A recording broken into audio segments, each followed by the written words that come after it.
We'd like to welcome Patrick Cantlay to the interview room here at the RBC Heritage 2023. Patrick, thanks for making some time for us.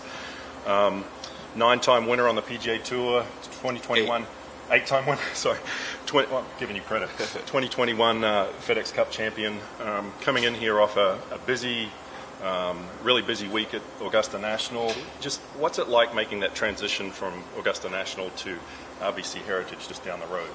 What's the feeling like when you get here? Yeah, the course is obviously much different, different grasses and a totally different feel. This golf course this week is very much about position, so length isn't as much of a factor as it was last week, and the greens are some of the flattest actually that we play on tour, so it's a little bit of an adjustment, but something we do every year. You've had a lot of success here. This will be your 6th start. You played 5 times, top 10 4 times. Why do you perform so well here? What shapes up for you with this golf course? I think you have to really be able to work the golf ball both ways around here because it's so confined and the trees shape pretty much every hole and demand that you have to hit either a little left to right or a little right to left shot, and that's something that I really like about this place. And you just have to be really smart and leave your golf ball in the right spot and have great control of your golf ball this week if you want to contend. Okay. We'll take some questions. Just raise your hand and we'll get a microphone, and we'll start with Evan over on the right.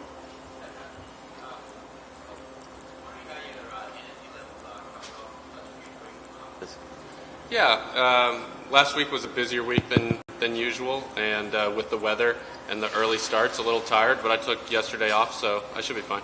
Okay. And just this event, it's always been that kind of decompression after the Masters. Now being elevated, is there any, like how will you adjust to it being a massive tournament as opposed to a working holiday sort of thing? Yeah, I've played this tournament pretty much every year because I really like the golf course, and so I'm not treating it too different than any of the years past. For me, it's always been a great tournament with lots of great champions over the years, and so I'd love to have a chance to put my name up on that list. All right, we'll stay in this area, go to Ron. There's been a lot of talk about this sort of being the end of a grinding stretch of a lot of big events. How long did it take you to find a schedule rhythm that worked for you, and how much has what we have this year changed that or impacted that? Yeah, for me, I play really the golf courses that I like to play, and fortunately that it worked out this year that a lot of the elevated events were tournaments that I've already played and golf courses that I've liked. So it hasn't changed the schedule too much for me. It is a busy stretch. There's lots of big tournaments, and it's pretty much March to pretty much August. There's big tournaments. You get a little break middle of summer before the playoffs start up. But I think that's, on purpose. Ultimately, I think it's a good thing for the game, and you just have to be really wise about making sure you take enough time off in between some of these big tournaments this spring and summer. All right, we'll go to Dylan and then Sean. Do you think it makes more sense to have a designated event the week before a major or the week after a major? I don't think it makes too big a difference either way. I think we're going to see another week after with U.S. Open and Travelers. And, there may be a little major letdown after the major, having a little, a lull coming into this week just because everyone gets so amped up for the Masters. But all in all, I don't think it's too big a deal, and a lot of guys prefer playing a couple weeks in a row opposed to 1 week at a time, so I don't think it's necessarily a good or a bad thing. And do you think that we'll see that next year again? Because is that right, that they're going to try to keep designated events clumped together with each other? Yeah, I think it's important not to have a tournament like Honda that we had this year, where there were so many big tournaments on the bookends of that tournament that basically no one played that tournament, or should I say a lot of the top players played in that tournament. So I do think it's important to be smart about how you get the cadence of the schedule, and something that I know everyone's very tuned into. Sean, go ahead. Brooks Koepka shared some comments just kind of pointed at your group about the final round pace of play at Augusta. I was just curious what your experience was with the pace out there. Yeah, I mean, we finished the first hole, and the group in front of us was on the second tee when we walked up to the second tee, and, we waited all day on pretty much every shot. I mean, we waited in 15 fairway, we waited an 18 fairway, so I imagine it was slow for everyone. We'll take a question as soon as we get the mic there. Thank you. Thank you. Yeah, obviously, last year at this course, you played great, got into the shootout at the end. Looking back on that and with the experience you have here, is there anything that you've changed coming into this course compared to how you handled it last year? Was there, something you look back and like, oh, if I played this hole any differently, I would have come out on top? How are you approaching it this year? Nothing really's changed. I feel like I have a good game plan for this golf course. I think it's really important to leave yourself in the right spot off the tee. And if you do get in trouble off the tee, I think it's important to get it back into position as fast as possible.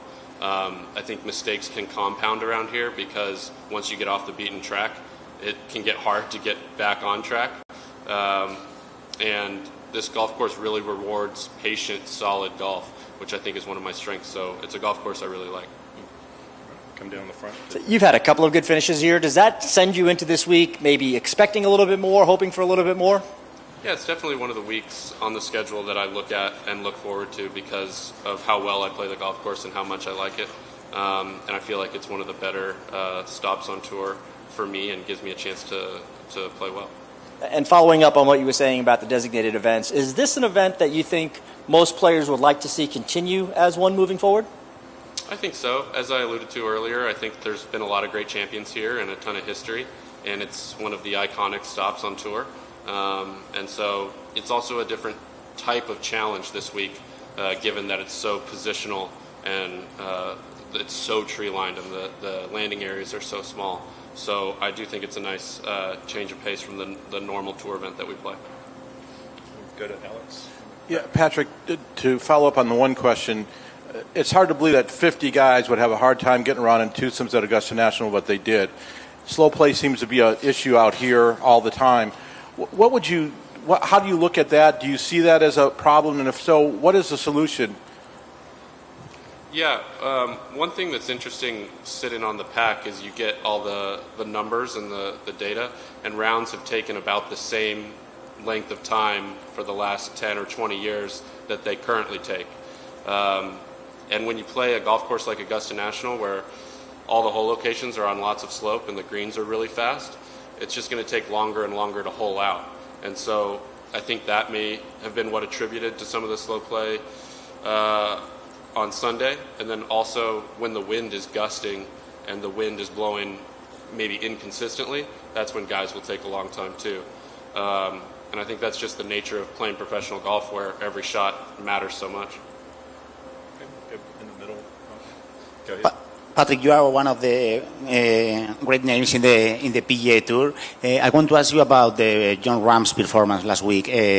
What impressed you more, the first double bogey in the first hole, how steady he played the last day with a hard group with Brooks Koepka, or what?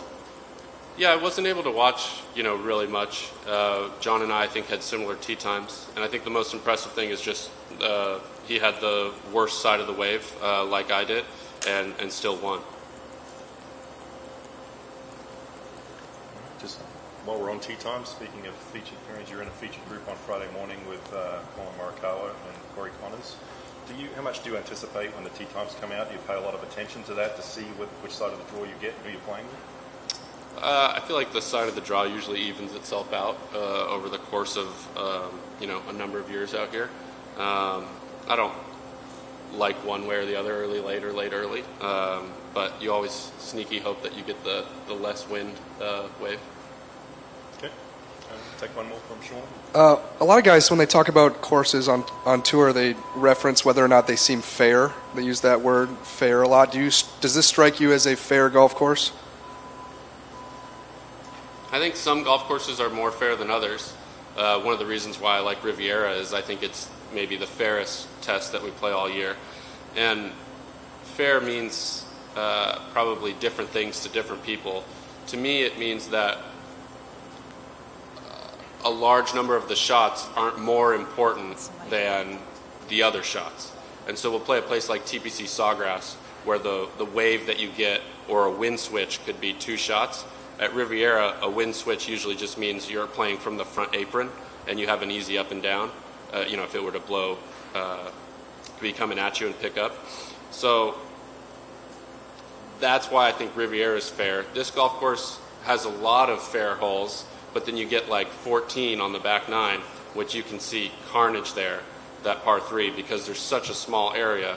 And if you play in perfect conditions, it's totally fair. You know exactly what you need to do. But if you're playing on a blustery day and the wind's up and then the wind's down or the wind switches, you could look like a fool on that tee shot and hit what you thought was a perfect tee shot. So I don't think it's, you know, the most fair golf course that we play, like a Riviera, but it's definitely fairer than a lot of others. Okay, we got 3 more questions lined up. We'll go Dylan, Ron, and then MK. Yeah, just to finish off your exit interview from the Masters, I guess, what grade would you give yourself from the week, and is there anything that you learned? Yeah, I think, you know, a lot of my game was really good. I think I had pretty high marks across the board, except I didn't putt well. And so I'm a little bummed at that.